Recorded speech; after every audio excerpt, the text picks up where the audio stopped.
Today on Ask the Analyst, we're talking about dividends and dividend yields.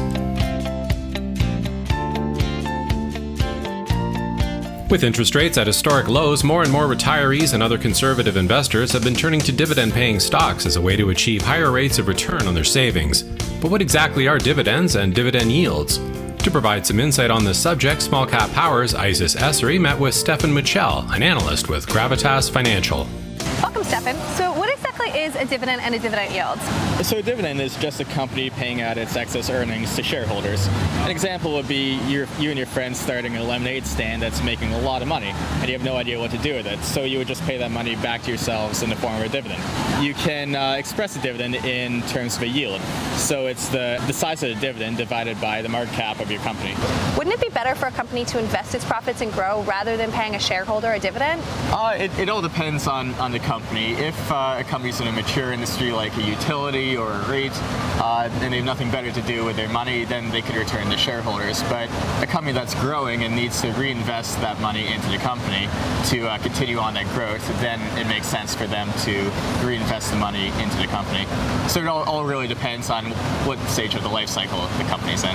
What should an investor look for when choosing a good dividend-paying stock, and what are the risks to watch out for? Incorporating dividends in your portfolio is like beefing up your defensive line. It won't win you the game, but it will definitely help you not lose. You want to look for companies that have a sustainable dividend, companies that have a low payout ratio, and the payout ratio is the company's dividend yield divided by their earnings per share. And you also want to see that their current yield is sustainable. They're not going to cut that in the near future. You can look at metrics like their payout ratio, which is simply their dividends per share divided by their earnings per share. Usually you want this to be less than 60%, which shows that they have some room to maneuver and room to increase their dividend or make sure that they won't cut their dividend in the future. If you were a fund manager, how would you structure your dividend-paying portfolio? So when creating a dividend portfolio, your main goal is income. And to do that, you want to eliminate as much market risk as you can from your portfolio.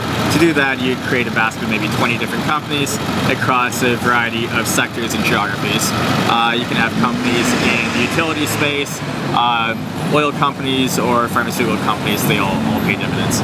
What else can a company do with excess profits?